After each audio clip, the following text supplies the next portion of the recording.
لیکن اللہ اکبر جب مال آتا ہے تو مال کا مس یوز کیا جاتا ہے، مال کا غلط استعمال کیا جاتا ہے۔ قرآن کہتا ہے ان اللہ اشتری من المؤمنین انفسهم واموالهم بان لهم الجنہ، کہ اللہ نے مومنوں کی جان کو، مومنوں کے مال کو جنت کے بدلے خرید لیا ہے۔ اب آپ سب کی توجہ چاہتا ہوں، پتا چلا ہماری جان ہماری نہیں ہے، ہمارا مال ہمارا نہیں ہے، جان بھی اللہ کی ہے، مال بھی اللہ کا ہے۔ اور اللہ اکبر، آج کل کے مسلمان، اللہ اگر مال دیتا ہے تو مال کو اللہ کی راہ میں خرچ کرنے کی بجائے، گھبرائیے گا مت، میں کوئی چندے کی تمہید نہیں باندھ رہا ہوں، میں صرف آپ کے دلوں کی تطہیر کے لیے، آپ کی افکار کے تطہیر کے لیے کچھ پیغام پیش کرنا چاہتا ہوں۔ اللہ اکبر، آج کے مسلمانوں کے پاس جب مال آتا ہے، آج کے مسلمانوں کے پاس جب جوانی آتی ہے تو مال اور جوانی کا مس یوز کتنا ہو رہا ہے۔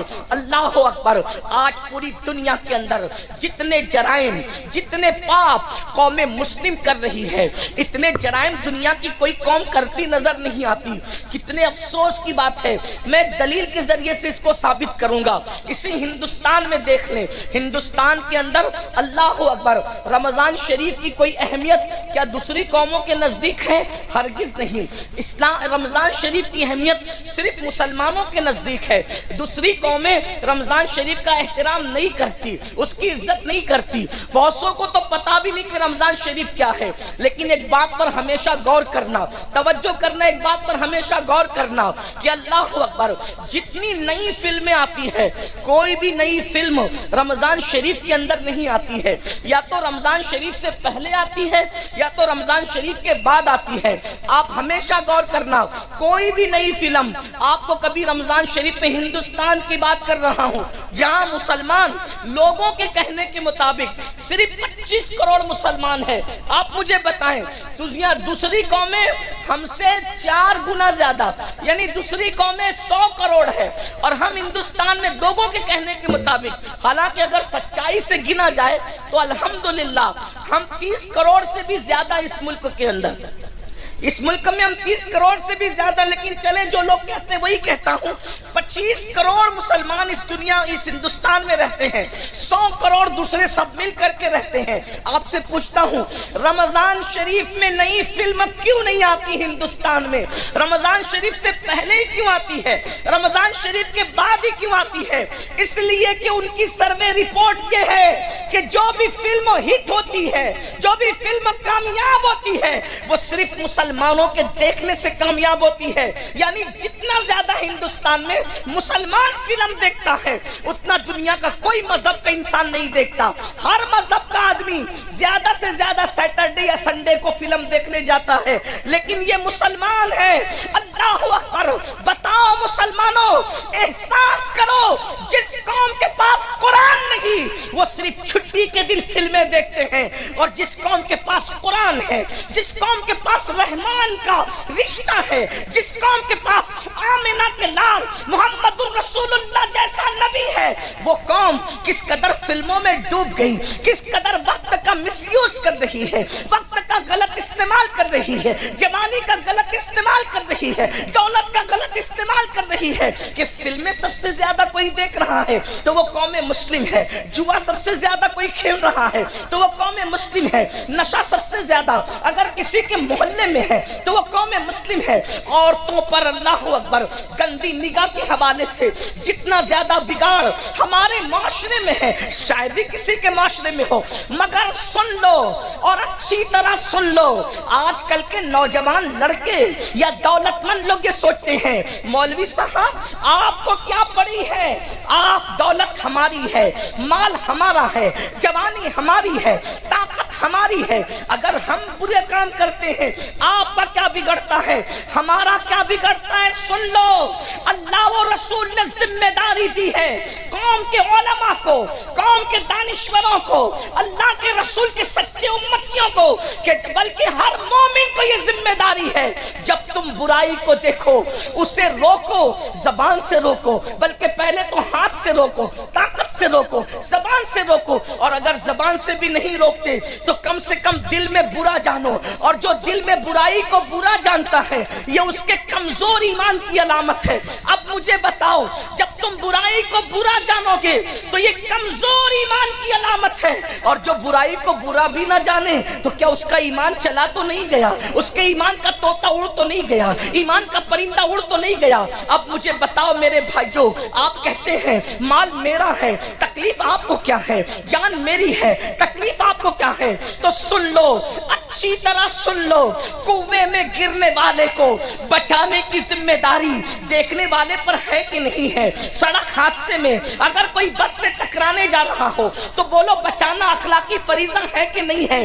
ارے نادان، بس سے ٹکرائے گا تو اتنا نقصان نہیں ہوگا، اللہ اکبر، کنویں میں گرے گا اتنا نقصان نہیں ہوگا، لیکن اللہ رب العزت کی نافرمانی کرے گا تو اتنا بڑا نقصان ہوگا کہ اس نقصان سے تجھے کوئی نہیں بچا سکتا۔ آؤ آپ کو بتاؤں، دولت اور جوانی کا مس یوز کرنے والوں، غلط استعمال کرنے والوں، وہ اللہ ہے، طاقت والا، قوت والا، جو دینا جانتا ہے تو چھیننا بھی جانتا ہے۔ دولت کے نشے میں خدا کی نافرمانی کرنے والوں، جوانی کے نشے میں اللہ کی نافرمانی کرنے والوں، میرا اللہ ارشاد فرماتا ہے ان بطش ربک لشدید، تیرے رب کی پکڑ بڑی سخت ہے، تیرے رب کی پکڑ بڑی سخت ہے۔ سن لو، یہ دنیا کے اندر جو بڑی بڑی خبیث بیماریاں آتی ہے وہ گناہوں کی وجہ سے آتی ہے۔ آج کتنے جوان دیکھتے ہی دیکھتے کیسی کیسی بیماریوں کا شکار ہو رہے ہیں، اس کی وجہ گناہ۔ جہاں گناہ ہے وہاں فنا ہے۔ یہ دولت کے نشے میں شادیوں میں لوگ ناچتے ہیں، شادیوں میں لوگ شراب پیتے ہیں، شراب تقسیم ہوتی ہے، آج آپ کے یہاں نہیں ہوتی ہوگی لیکن میں ہندوستان بھر کی بات کر رہا ہوں، رت جگہوں میں شراب بانٹی جاتی ہے۔ دولہے کے باپ کو، دلہن کے باپ کو شرم نہیں آتی؟ جس شادی کی شروعات شراب سے کی جائے اس میں اللہ کی رحمتوں کا نزول کیسے ہوگا؟ لوگ کہتے ہیں کہ ہاتھوں سے مہندی نہیں چھوٹتی اور گھروں میں زگ شروع ہو جاتی ہے۔ جو شادی میں اللہ کے رسول کا دل دکھایا جائے، جس شادی میں مصطفیٰ جان رحمت کے دل پہ نشتر لگائے جائیں، بتاؤ کیا اس شادی کے اندر کبھی برکت ہو سکتی ہے؟ ذرا غور تو کیجئے، کبھی سوچئے تو صحیح۔ عورتوں کا حال یہ ہے، وہ رت جگہوں میں ناچتی ہیں، وہ شریف عورتیں جن کے پردے کا اللہ نے حکم دیا ہے، عورتیں شادیوں میں ناچتی ہیں، عورتیں شادیوں میں گانے گاتی ہیں، لوگ سنتے ہیں، رت جگہ کی رسم، اس کی رسم، اس کی رسم۔ میری بہنوں سن لو اور اچھی طرح کان کھول کر سن لو، اللہ کے رسول صلی اللہ علیہ وآلہ وسلم نے ایک عورت کو زور سے بلند آواز سے قرآن پڑھنے سے بھی منع فرما دیا۔ فرمایا گیا عورت کی آواز بھی عورت ہے، عورت کو بلند آواز سے قرآن پڑھنے کی اجازت نہیں ہے۔ اب آپ مجھے بتائیں میرے بھائیوں، میری بہنوں، جس عورت کو بلند آواز سے قرآن پڑھنے کی اجازت نہیں، وہ عورت آخر گانے کیسے گا رہی ہے؟ وہ عورتیں ناچ کیسے رہی ہے؟ اور پھر اس شادی میں برکت کیسے ہو سکتی ہے؟ اللہ اکبر۔ تو یاد رکھنا، اللہ رب العزت کی پکڑ بڑی سخت ہے، اور جب اللہ کسی پہ پکڑ کرتا ہے اس کے گناہ کی وجہ سے تو دنیا کی کوئی طاقت بچا نہیں سکتی۔ میرے بھائیوں، آج لوگوں کا یہ ذہن بنتا جا رہا ہے، ارے مولانا آخرت میں جو ہوگا دیکھا جائے گا۔ میرے بھائی، اللہ آخرت میں جو پکڑ کرے گا وہ تو کرے گا، گناہ کی وجہ سے دنیا میں بھی اللہ پکڑ کرتا ہے۔ گناہ کوئی کرے، اس کے گناہ کی نحوست اس کو مل کر رہتی ہے۔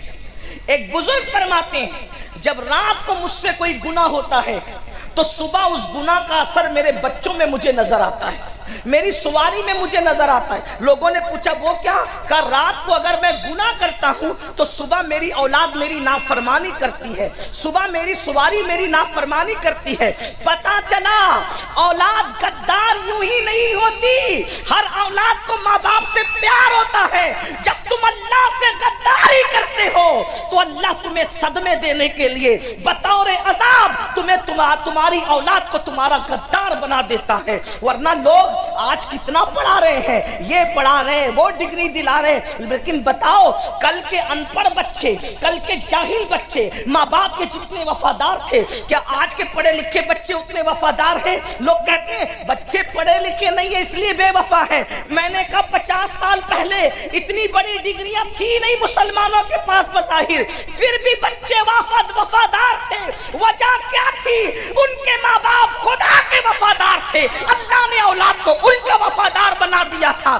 آج ماں باپ بچوں کو ڈگریاں بھی دلا رہے ہیں, انگلش بھی پڑھا رہے ہیں, ڈاکٹر بھی بنا رہے ہیں, وکیل بھی بنا رہے ہیں, انجینئر بھی بنا رہے ہیں, پھر کیا ہو رہا ہے؟ لیکن اللہ کے وفادار نہیں ہے ماں باپ. تو جو ماں باپ اللہ کے وفادار نہیں, اللہ نے ان کی اولاد کو ان کا غدار بنایا ہے, اللہ نے ان کی اولاد کو ان کا باغی بنایا ہے, تاکہ تمہیں اللہ صدمے دے اور تمہیں بطور عذاب یہ بتائے ان بطش ربک لشدید. یاد رکھنا اگر اللہ پہاڑ تم پر گرا دیتا تو تم کو اتنی تکلیف نہ ہوتی جتنی اولاد کے ستانے سے انسان کو تکلیف ہوتی ہے. یہ بڑی بڑی بیماریاں یہ کس وجہ سے ہے؟ یہ اللہ کی نافرمانی کی وجہ سے ہے, یہ خدا کی نافرمانی کی وجہ سے ہے. دیکھو اپنے دلوں میں ٹٹول کر سوچو, اتنا بڑا مجمع ہزاروں کا ہے, بھائیوں کی بھی توجہ, بہنوں کی بھی توجہ. ارے ڈلپ کے اللہ اکبر نرم نرم گدوں پر سوتے ہو, لیکن بتاؤ کیا دلوں کو سکون ہے؟ ارے لوگوں کو ٹاٹ پر سکون کی نیند آتی تھی, لوگوں کو گرڑی پر سکون کی نیند آتی تھی, لیکن تمہیں اتنے اتنے ایک ایک ہاتھ دو ہاتھ انچ گدوں پہ نیند کیوں نہیں آ رہی ہے؟ کروٹیں بدل رہے ہیں, دل بے چین ہے, دل بے قرار ہے, نیند کی گولیاں کھا رہے ہیں, لیکن سکون کی نیند کیوں نہیں آتی؟ وجہ یہ ہے کہ راتوں کو اللہ کی نافرمانی کرنے والوں, نرم نرم گدوں پہ لیٹ کر سیریل دیکھنے والوں, نرم نرم گدوں پہ لیٹ کر فلمیں دیکھنے والوں, نرم نرم گدوں پہ لیٹ کر زنا کے مناظر دیکھنے والوں, نرم نرم گدوں پہ لیٹ کر گانے سننے والوں, بتاؤ جب تم اللہ کی نافرمانی کرو گے تو تمہیں سکون کی نیند کیسے آئے گی؟ اچھی طرح یاد رکھنا, جو لوگ اللہ کی فرما برداری کرتے ہیں ان لوگوں کو تو گرم ریت پر بھی نیند آ جاتی ہے. لوگ سوچتے ہیں یہ گرم ریت پر نیند آنا تو بڑا مبالغہ ہے. میں نے کہا نہیں, یہ حقیقت ہے. کیا تمہیں نہیں پتا ایک مرتبہ روم کا ایلچی سیدنا فاروق اعظم کے پاس ایک خط لے کر کے آتا ہے, اور جب خط لے کر کے آتا ہے تو سیدنا فاروق اعظم کو ڈھونڈتا ہے, لوگوں سے پوچھتا ہے اے مسلمانوں تمہارے امیر کا محل کہاں ہے, تمہارے امیر کا محل کہاں ہے؟ مسلمان کہتے ہیں جو ہمارا امیر ہے وہ محلوں میں نہیں رہتا, جیسے جھوپڑوں میں ہم رہتے ہیں ویسی مٹی کے جھوپڑے میں وہ بھی رہتا ہے. تو کہا وہ ملے گا کہاں؟ کا اتفاق سے ابھی گھر میں بھی نہیں ہوگا ہمارا امیر, وہ اپنی بکریوں کو لے کر اپنے اونٹوں کو لے کر جنگل میں گیا ہے اور وہ بکریاں چرا رہا ہوگا. وہ کہاں ہوگا؟ وہ فلاں جنگل میں ہوگا. اندازہ فرمائے میری قوم کے جوانوں, نرم نرم گدوں پہ سسکیاں لینے والوں, کاروبار کے لیے تڑپنے والوں, بزرگوں سے تعویذ کا مطالبہ کر کے اپنی تقدیر کو سنوارنے کی کوشش کرنے والوں, بڑی معذرت کے ساتھ کسی ولی کا تعویذ ہماری قسمت کو سدھار نہیں سکتا جب تک ہم اللہ کی نافرمانی کرتے رہیں گے, جب تک ہم پاپ کرتے رہیں گے, جب تک ہم جرائم کرتے رہیں گے.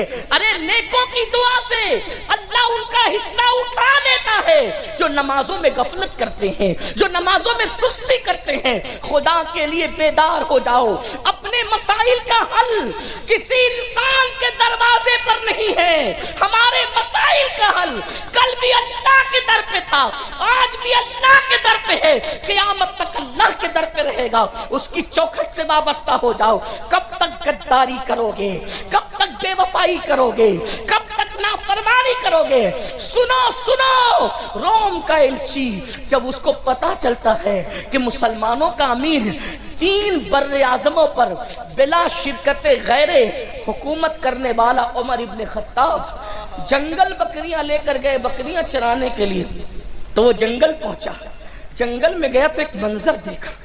یہ منظر کیا تھا؟ دیکھ, کھلے آسمان کے نیچے ایک درخت ہے, اور اس درخت کے نیچے مسلمانوں کا امیر 3 بر اعظموں پہ حکومت کرنے والا اپنے ہاتھ کا تکیہ بنا کر ریت پہ سو رہا ہے, ریت پہ سو رہا ہے. اس نے دیکھا, اس کو حیرت ہوئی کہ میرے بادشاہ لوگ نرم نرم گدوں پر محلوں میں باڈی گارڈ کے پہروں میں سکون سے سو نہیں پاتے، یہ اکیلے چین سے سو رہا ہے۔ اس کو یوں لگا اگر میں اس کا قصہ تمام کر دوں تو مجھے کتنا انعام ملے گا۔ جیسے ہی یہ سوچا فاروق اعظم نے کروٹ لی، باروب چہرہ آنکھوں کے سامنے آیا، لرز گیا، آنکھیں کھول کے پوچھی کیا بات ہے؟ اس نے کہا روم کا ایلچی ہوں، خط لایا ہوں، لیکن اس سے پہلے ایک بات پوچھتا ہوں، ہمارے آقاؤں کو تو نرم گدوں پہ نیند نہیں آتی، آپ اتنی سکون سے ریت پہ کیسے سو رہے ہیں؟ فاروق اعظم کا جملہ تھا جو ظلم نہیں کرتا اس پر کبھی ظلم نہیں کیا جاتا، اور گناہ سے بڑا کوئی ظلم ہے ہی نہیں، سب سے بڑا ظلم گناہ ہے، گناہ سے بڑا کوئی ظلم نہیں ہے۔